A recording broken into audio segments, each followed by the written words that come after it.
Graças e paz, irmãos. Tudo bem? Eu quero começar fazendo uma pergunta que talvez vai parecer estranho para vocês, mas não é. Cadê os torcedores do Flamengo aqui? Amém? Amém. Cadê os torcedores do Corinthians? Cadê os torcedores do Vasco? Tem não? Vasco não tem. Cadê os torcedores do Fluminense? São Paulo. Cadê os cruzeirenses? Olha. Cadê os santistas? Eu falei o Palmeiras. Falei não. Cadê os torcedores do Palmeiras? Eu estava analisando uma última pesquisa, saiu no mês de março deste ano, sobre como se dividem as torcidas no Brasil. E eu vou elencar aqui os 10 primeiros. Em primeiro lugar, está o Flamengo com quase 25% dos torcedores do Brasil. Em segundo lugar está o Corinthians, com quase 20%. Em seguida vem o Palmeiras e o São Paulo, aproximadamente 8%. O Vasco com 5%, o Grêmio com 4,5%, o Atlético Mineiro com 4%, o Santos com 3%, o Internacional com 3%, o Cruzeiro quase 3%. Esses são os 10 primeiros. Agora, por que eu estou falando sobre isso? O que é um torcedor? Essa é uma pergunta. Você está aqui, todos ou a grande maioria, principalmente os homens, torce para um time. Mas qual é o seu nível de envolvimento? Tem alguns que são mais fanáticos. Não é à toa que às vezes chama-se fã, que vem da palavra fanático. Mas mesmo esse fanatismo tem um certo limite. Não para alguns, que são meio ruim da cabeça. Mas, de modo geral, o seu envolvimento, ele vai só ao nível emocional. Não é assim? Não passa disso.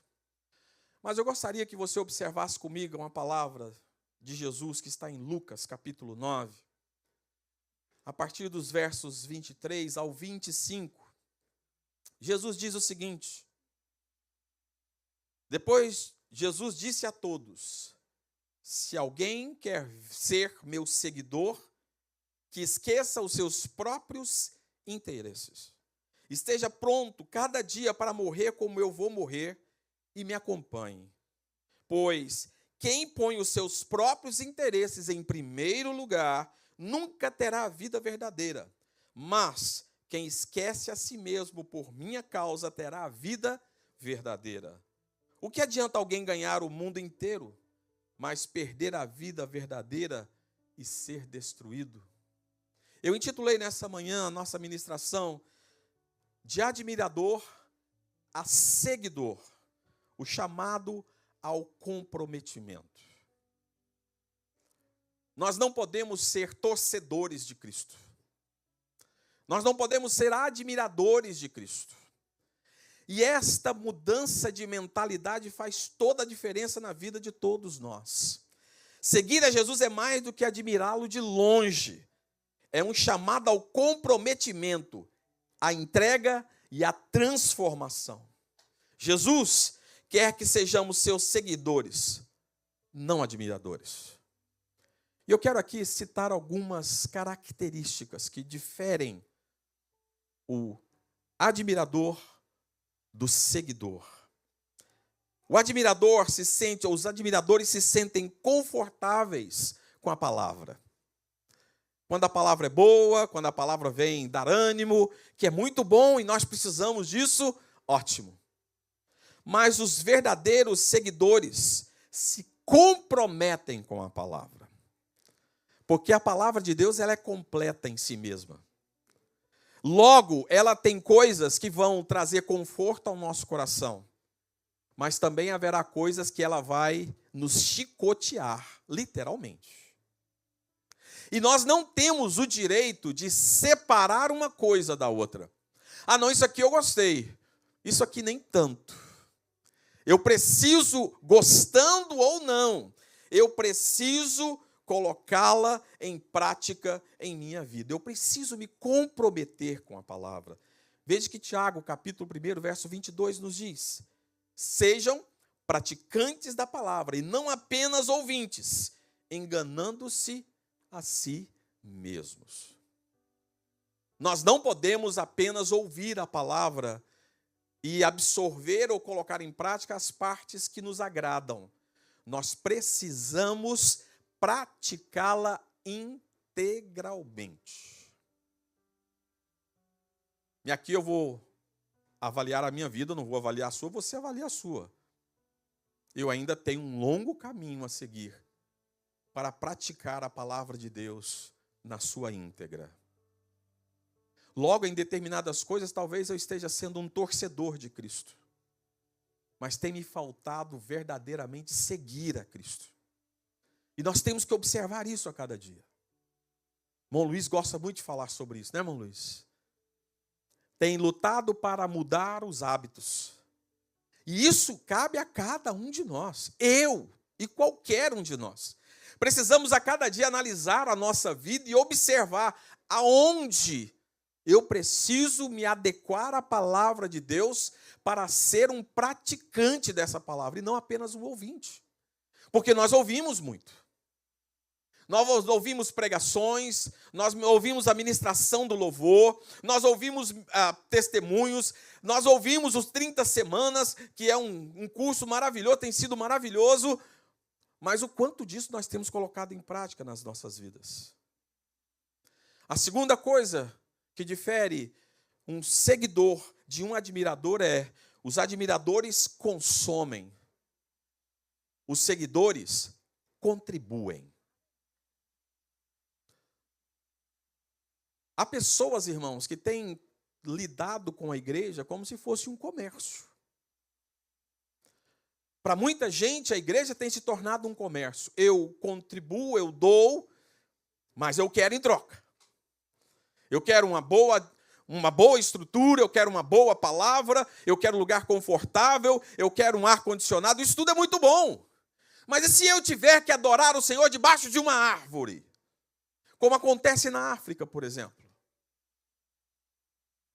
Será que eu estou com a mesma disposição? Meus pais, que foram evangélicos, Jesus já recolheu todos dois, mas eles se converteram na década de 50. E eles diziam: olha, no domingo nós íamos para a igreja a pé, para a escola dominical.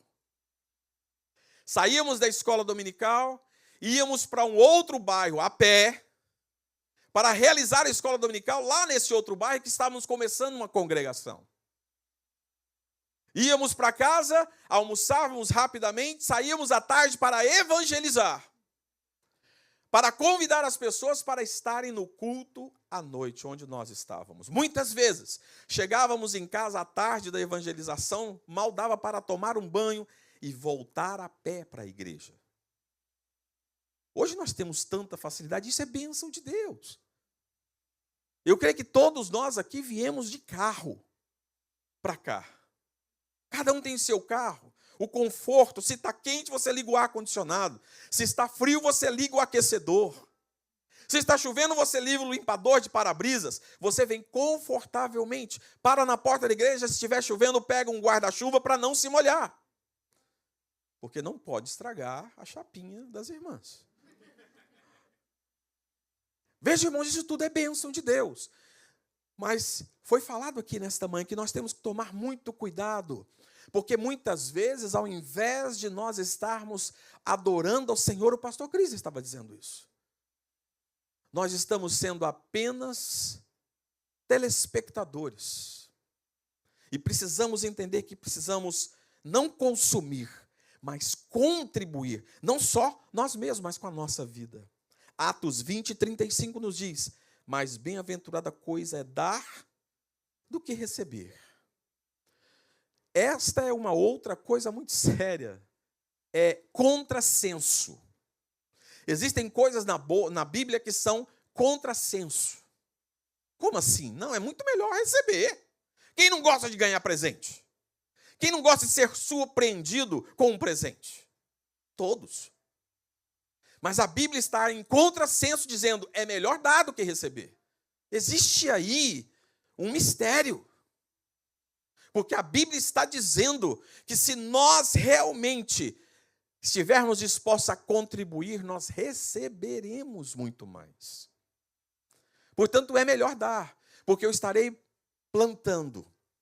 E a semente plantada, ela produz multiplicadas vezes. E nós precisamos entender isso. Terceiro ponto, os admiradores assistem. Os seguidores, usando uma terminologia de futebol, entram em campo. Isso vai para todos nós aqui nessa manhã. Você não pode vir à igreja apenas para receber a ministração, isso é muito bom. Mas você precisa, a pastora Kênia fala muito isso aqui, né? Olha, se você quiser participar do Dream Team, se você quiser fazer alguma coisa, procure os líderes. E aí talvez você pergunta no seu coração, não, mas eu estou muito ocupado, eu tenho muita coisa para fazer durante a semana, eu não tenho jeito para isso, Cuidado com isso, nós não temos desculpas, nós não fomos chamados para estar na arquibancada, nós fomos chamados para participar do jogo, para entrar em campo, para nos envolver totalmente, para vestir a camisa, para estarmos envolvidos com as coisas de Deus. Não fomos chamados para sentar. Antigamente eram bancos na igreja, né? Aqueles bancos de madeira. E eu gostava muito de falar isso. Ninguém foi chamado para lustrar banco. Não existe o dom do lustre do banco. Não existe o ministério da igreja para lustrar banco. Nós não fomos chamados para isso. Nós fomos chamados para entrar em campo, para nos envolver totalmente. Em 1 Coríntios capítulo 9, verso 24, diz, vocês não sabem que entre todos os que correm no estádio, apenas um ganha o prêmio? Corram de tal modo que alcancem o prêmio. Nós não somos chamados só para participar, nós somos chamados para vencer.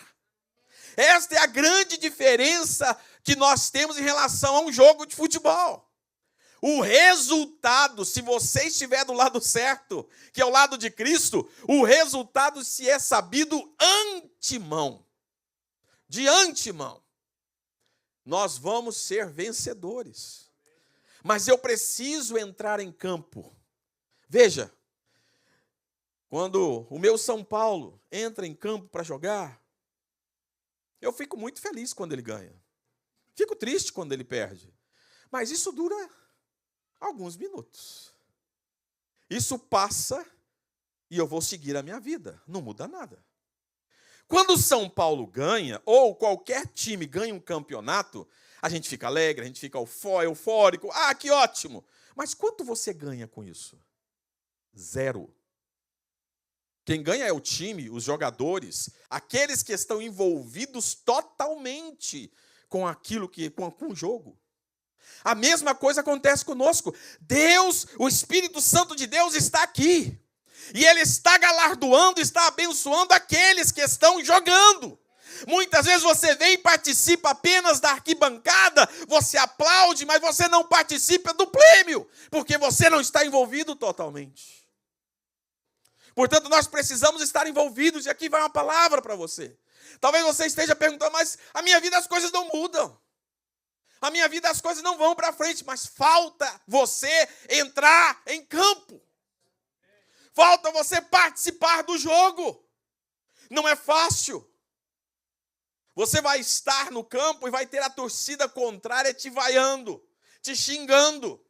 Você vai ter o adversário ali te dando caneladas, te dando um carrinho por trás. Você vai sair muitas vezes machucado de campo, porque você está numa batalha. Mas você sairá sempre vitorioso. Portanto, não tenha medo de participar. Da mesma maneira, os admiradores observam enquanto os participantes, ou melhor, os seguidores, participam. Romanos 12:1 diz, nunca lhes falte o zelo, sejam fervorosos no espírito, sirvam ao Senhor. Tem uma outra coisa muito interessante. Nós temos que entender, irmãos, que nós não servimos a homens. Apesar de termos homens como pastor de igreja, como líder de departamento, pessoas que estão colocadas para administrar, porque isso tem que ser assim. Observe, irmãos, quando o povo se levantou contra Moisés, Deus falou, eles não estão recusando você, não. Eles estão recusando a mim. Nós temos que entender que Deus coloca pessoas como seus representantes para serem porta-vozes daquilo que ele quer. Mas são apenas e meramente representantes. Nós servimos a Deus. Portanto, não adianta você achar, você gosta ou deixa de gostar de A, B ou C. Se você está confortável com A, B ou C, você precisa servir ao Senhor. E vai fazê-lo por intermédio daquelas pessoas que ele levantou. Eu vejo a história bíblica falando de Moisés, quando Moisés entregou, o cajado, passou o cajado para Josué. Existiam ali dois homens, era Josué e Calebe, eram aqueles dois que haviam sido contra os outros 10 espias que disseram que não entrariam na terra prometida. Josué e Calebe disseram, não, nós vamos entrar. E acabaram sendo vencidos pelo voto contrário, pela maioria.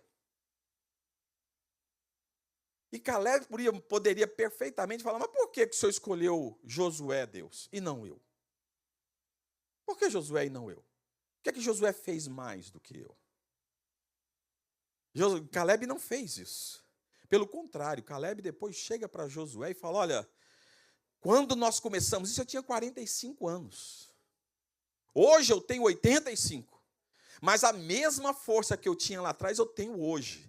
E eu quero que você me dê autorização para que eu ganhe as terras que me foram prometidas. Calebe não estava preocupado com o cargo, não estava preocupado que se era Josué que estava sendo colocado à frente. Ele estava preocupado em fazer a obra de Deus e sabia que aquele que havia escolhido, ele é perfeito naquilo que ele faz. E nós precisamos estar prontos para isso. O próximo ponto, admiradores oferecem momentos. Seguidores entregam sua vida. Essa é uma pergunta muito séria, irmãos.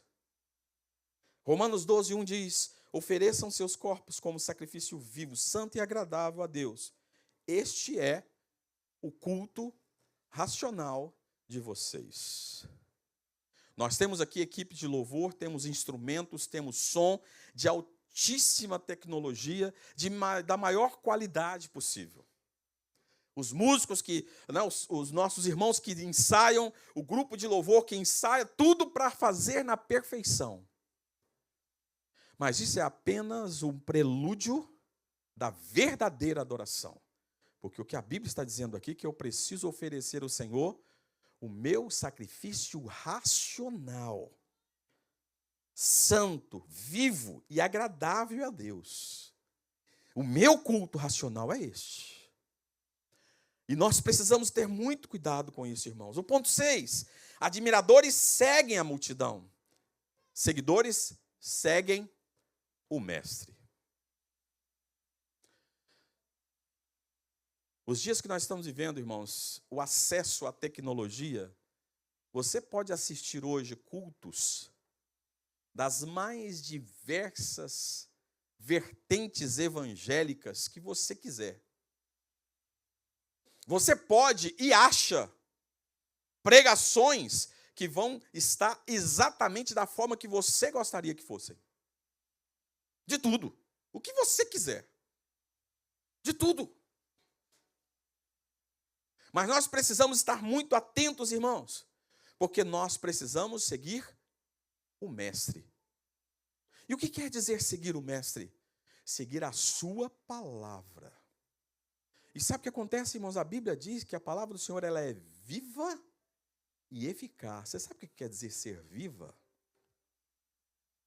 Eu estou casado com essa linda e maravilhosa esposa há 37 anos que o Senhor me deu. Deus exportou ela da Bahia, do interior da Bahia, levou para Goiânia, para nós nos conhecermos lá. E hoje eu falo para ela, bem, a gente tinha tudo para dar errado. Tudo. Era tudo. Na nossa inocência da juventude, hoje, analisando, olhando para trás, tudo para dar errado. Porque o nosso gênio, os nossos gostos, uma série de coisas. Mas eu digo para ela, mas foi Deus que escolheu você para mim e eu para você. E o que Deus faz é perfeito. Sabe o que quer dizer isso? Eu e ela somos seres vivos, com gostos. Mas nós gostamos um do outro de tal forma que é o Espírito Santo de Deus que nos une. Assim, a mesma coisa é a palavra. Determinadas coisas que servem para outras pessoas não servem para você. Deus tem um chamado específico para a sua vida, então não olhe para os outros. Não olhe as outras pessoas, não olhe os outros ministérios, não olhe as outras situações. Olhe para Deus. Olhe para o Mestre. Busque a direção dele e ele vai te dar essa direção para que você se adeque a esta adoração viva, que é a vontade dele. Porque muitas vezes nós precisamos ser moldados. Você já pensou se nós todos aqui pensássemos todos do mesmo jeito? Você sabe o que aconteceria? Uma tragédia. Porque nós somos falhos, bons em determinadas coisas e falhos em outras. Isso quer dizer que nós teríamos qualidades excelentes em determinadas coisas, mas seríamos uma tragédia em outras. E não pode ser assim, precisa haver equilíbrio. Para que alguma coisa se mantenha, ela precisa de equilíbrio. Quando Jesus escolheu os seus 12 apóstolos, cada um de um jeito. Por quê? Exatamente para que houvesse um equilíbrio. E assim é a palavra. Mateus 7, 13 e 14 diz, larga é a porta, espaçoso o caminho que conduz à perdição. Estreita é a porta e apertado o caminho que leva à vida. Não é fácil. Ninguém aqui te chamou e te disse que servir a Jesus é fácil e maravilhoso. É maravilhoso no sentido da presença dele em nossas vidas, mas é difícil. É trabalhoso. Ele não está te chamando para uma coisa, uma noite, né? Para que você possa, há momentos em que nós sentimos a presença de Deus, sentimos o mover do Espírito nas nossas vidas, mas há momentos em que nós nos sentimos caídos, feridos, porque isso faz parte da vida do crente. E nós temos que entender isso. Ponto 7. Admiradores ouvem a palavra. Seguidores vivem a palavra. Lucas 11, 28 diz, antes, bem-aventurados são os que ouvem a palavra de Deus e as praticam, ou as guardam. O guardar aqui tem a ver com praticar. Novamente estamos voltando lá no primeiro ponto. Nós não podemos, irmãos, ser apenas ouvintes. Precisamos ser praticantes, precisamos viver a palavra. E esse é um ponto muito importante. Ponto 8. Admiradores querem ter. Seguidores querem ser. Filipenses 7, 3 e 8 diz, mas o que para mim era lucro, passei a considerar perda por causa de Cristo. Paulo está dizendo isso aqui, irmãos. Ele tinha muitas ambições na vida. Ele queria galgar altos postos dentro do judaísmo. Ele queria fazer aquilo que lhe foi ensinado. Ele tinha várias ambições. Ele era um homem de posse, era um homem, ele tinha a cidadania romana. Era uma classe alta. Mas quando ele conheceu a Cristo, olha só o que ele diz. Aquilo que para mim era lucro, passei a considerar como perda. O que tem sido lucro na sua vida? Vou tocar aqui num ponto sensível. Me desculpe. Muito provavelmente, como é que está o seu coração em relação ao dólar? Nós precisamos. Não tem como viver em nenhum lugar sem você ter dinheiro. Mas o quanto dinheiro tem sido o seu lucro? O quanto você tem colocado isso em primeiro lugar na sua vida? É algo importante a se analisar. Nós precisamos entender, irmãos, que quando nós colocamos o dinheiro, as posses em primeiro lugar, nós perdemos tudo. Ah, não, pastor, está cheio de gente rica aí que não quer saber de Deus. Não, o tudo aqui não tem nada a ver com dinheiro. Alguém citou isso aqui esses dias e é a pura verdade. Há pessoas tão ricas, mas tão ricas, ou melhor, tão pobres, mas tão pobres, que a única coisa que eles têm é dinheiro. Nos enganamos redondamente quando achamos que dinheiro é a solução para todos os problemas. Existe até um ditado que diz, né? O dinheiro não traz felicidade, mas ajuda a trazer. Não é verdade. Porque se assim não fosse, nós não teríamos muitos ricos, pessoas de classe abastada, se suicidando. Era só mandar trazer a alegria. E não vem. Então, muito cuidado na posição que você tem colocado o dinheiro na sua vida. Coloque Deus em primeiro lugar. Deixe que Ele seja o primeiro lugar na sua vida. Admiradores andam por sentimento. Seguidores andam por fé. Preste bem atenção nisso. Não é fácil. Há momentos em nossa vida, irmãos, que nós observamos as coisas e pensamos, aqui agora vai dar tudo errado. É nessa hora que você precisa colocar a sua fé em ação e enxergar com os olhos espirituais. Segundo aos Coríntios 5:7 diz, porque vivemos por fé e não pelo que vemos. O que você tem visto? O que tem se colocado diante de você?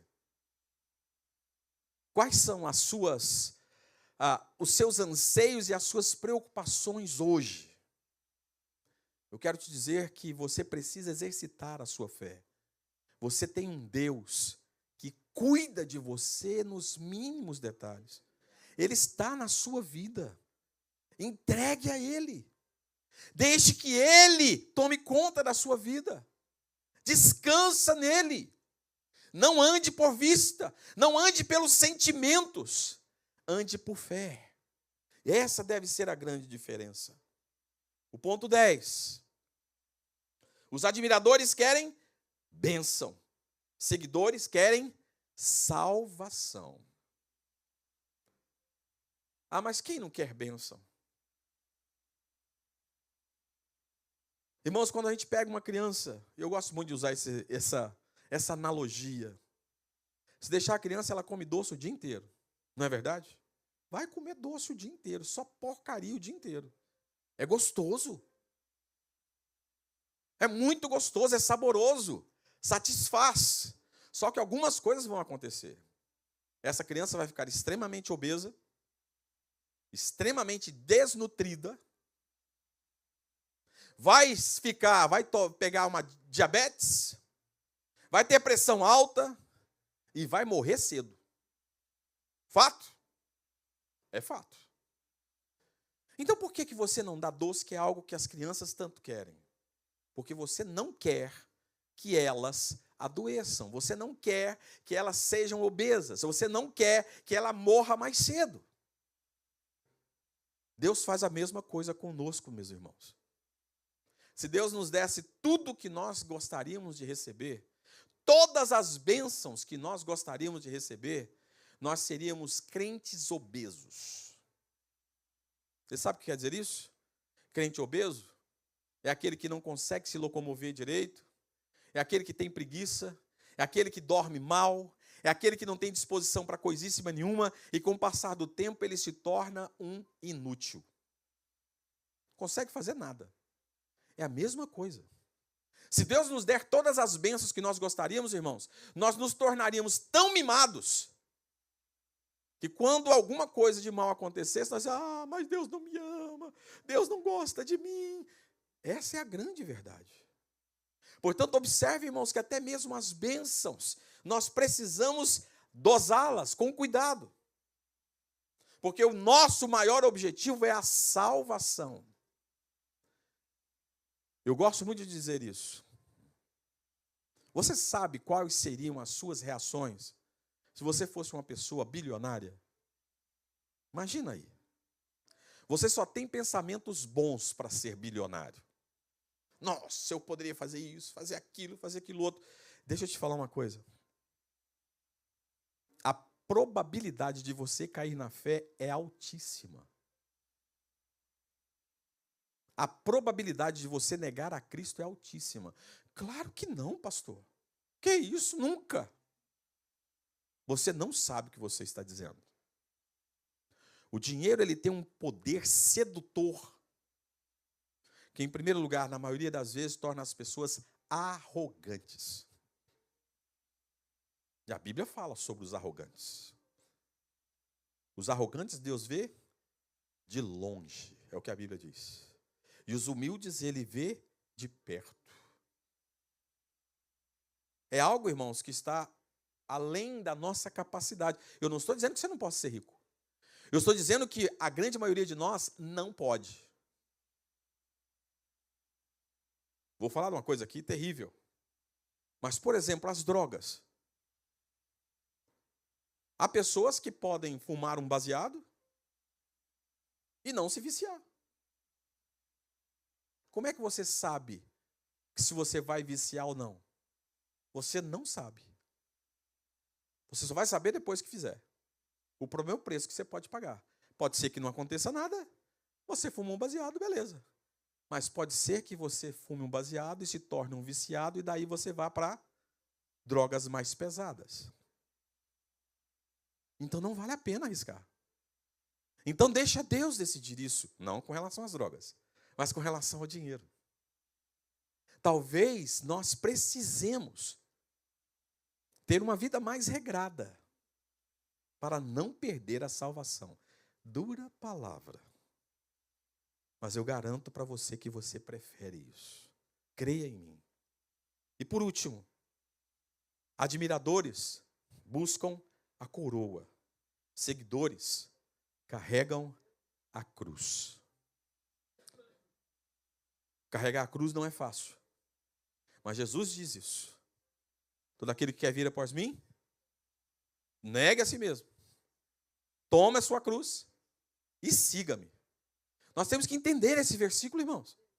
Aqueles que querem vir após mim, em primeiro lugar, precisam fazer o quê? Negar a si mesmo.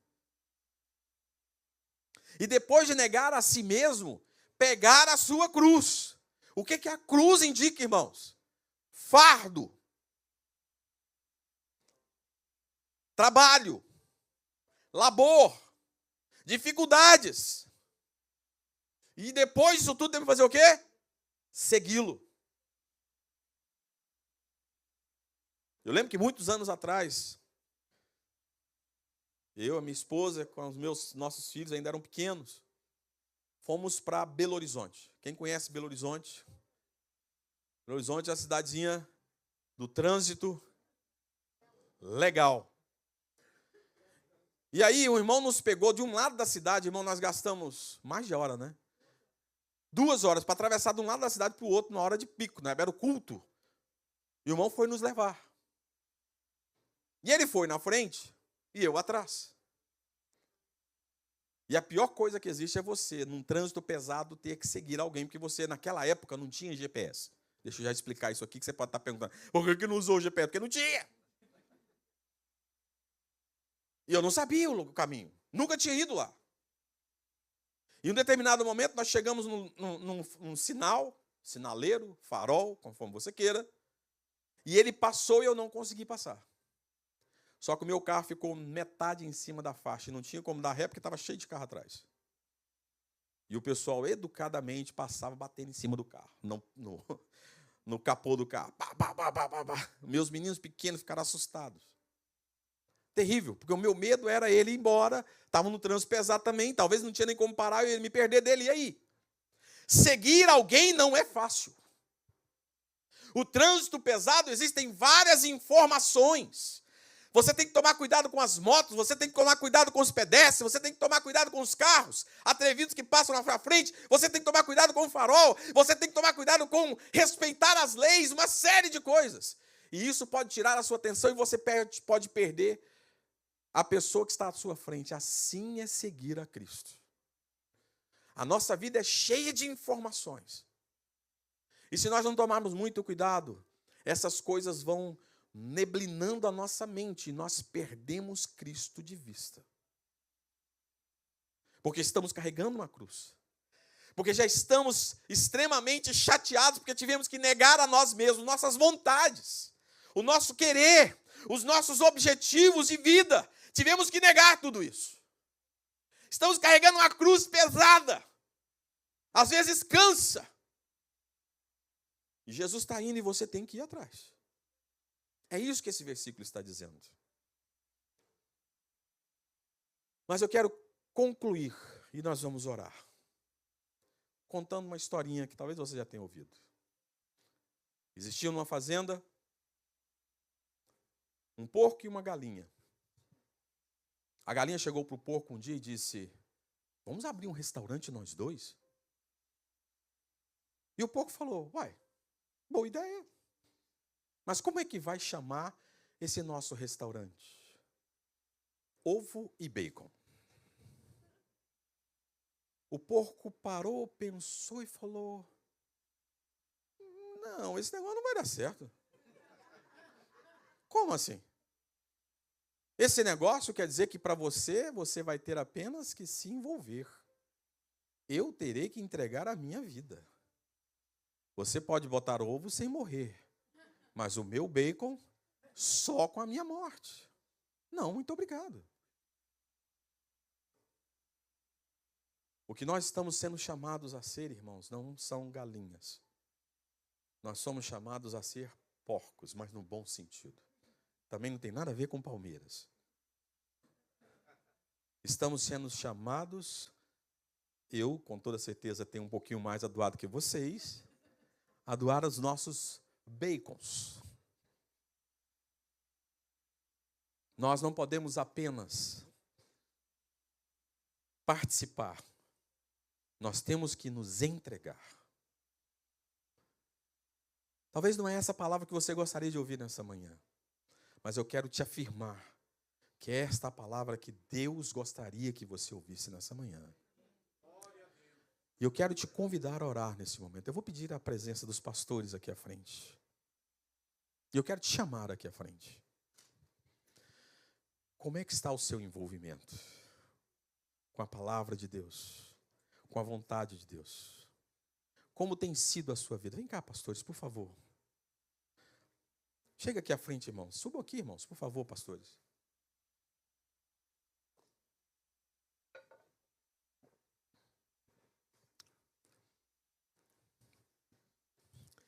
Como é que está a sua vida?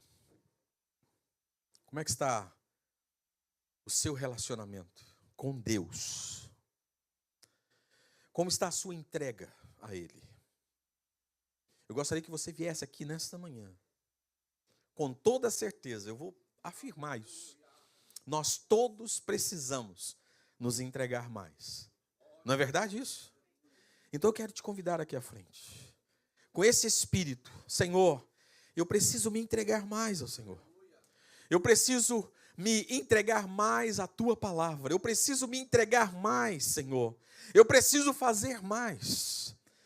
Eu quero te dizer que se você não tem esse sentimento, está na hora desse sentimento aparecer na sua vida. Eu quero te dizer que se você acha que você não precisa entregar mais, você precisa vir aqui à frente. Porque é algo que nós todos precisamos. Nós todos carecemos disso. Vem aqui à frente, por favor. Vem à frente. Nós queremos orar com você, para que a sua vida possa ser transformada, conforme a vontade do Senhor, conforme aquilo que Ele tem para a sua vida. Você precisa deixar o Espírito Santo de Deus te conduzir em todos os momentos. Você precisa deixar o Espírito Santo de Deus ditar a sua vida, te dar a direção correta. Não duvide disso. O Senhor, Ele tem a direção correta para a sua vida. Ele sabe o que é melhor para você. Não duvide disso. Ele sabe o que você precisa. Ele sabe o que você almeja. Ele sabe o que é melhor para a sua vida. Não duvide disso. Deixa Ele tocar no seu coração. Deixa Ele falar na sua vida. Deixa o Espírito Santo de Deus te controlar. Deixa o Espírito Santo de Deus te mover. Dê lugar ao Espírito Santo de Deus na sua vida, meu irmão. O Espírito Santo de Deus quer te mostrar e quer te levar a novos patamares. Ele quer te mostrar novas vidas, nova forma de viver, novidade de vida. Ele quer que você experimente o que é estar na presença dEle. Ele quer que você experimente o que é se envolver totalmente. Ele quer que você saiba o que é viver pela fé, trazendo paz, trazendo conforto ao seu coração. Creia nisso, creia nessa palavra. Deixe o Espírito Santo de Deus mover o seu coração. Oh, Espírito Santo de Deus, alcança agora, Pai. Alcança agora cada coração, Senhor. Alcança agora, Pai, cada vida. Quebra as cadeias, desfaça os laços. Dê sabedoria, Pai. Dê discernimento ao Espírito Santo de Deus. Pai, que nós não sejamos apenas ouvintes, mas que nós sejamos praticantes, Senhor, da Tua palavra. Que nós vivamos, Senhor, conforme a Tua palavra nos diz. Que nós possamos verdadeiramente, Senhor, experimentar o mover do Teu Espírito em nossas vidas. Pai, nós não fomos chamados para estar na arquibancada. Nós não fomos chamados para observar. Nós fomos chamados para, Senhor, estar, ó Deus, envolvidos. Estar totalmente envolvidos na Tua palavra e no Teu querer. Senhor, em nome de Jesus, eu coloco agora cada um dos Teus servos, cada vida, Espírito Santo de Deus, cada família, ó Pai, cada casal agora, Senhor, que possa haver, Senhor, disposição, possa haver, Senhor, envolvimento, possa haver, Senhor Jesus Cristo, disposição para fazer a Tua vontade. Quebra as cadeias, Pai, desfaça os laços, Senhor. Ó Espírito Santo de Deus, venha falar aos corações, ó Pai. Venha quebrantar neste momento, Senhor. Quebrantar as vidas, quebrantar, Senhor, os corações. Senhor, tirar, ó Pai, o coração de pedra, Senhor, e dar um novo coração aos Teus servos. Em nome de Jesus, ó Pai. Louvado seja o nome do Senhor.